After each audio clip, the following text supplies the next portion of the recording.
গ্রামের ঐতিহ্যবাহী কুমড়া বড়ি তৈরি হচ্ছে। এই কুমড়া বড়ি তৈরির প্রথম রেসিপি এখানে চাল কুমড়া আর মাসকলাইয়ের ডাল দিয়ে এটা তৈরি করতে হয়।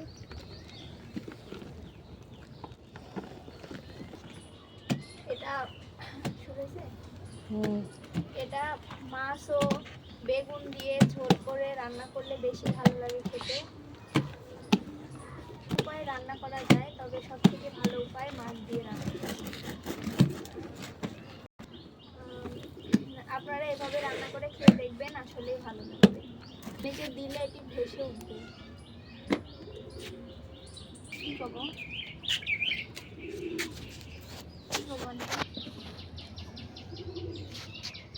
কিভাবে দিতে হয় সেটা বলতে হবে। এই কুমড়ো বড়িগুলো দেওয়ার নিয়ম, এই যে এমন ছোট ছোট করে নিয়ে এইভাবে,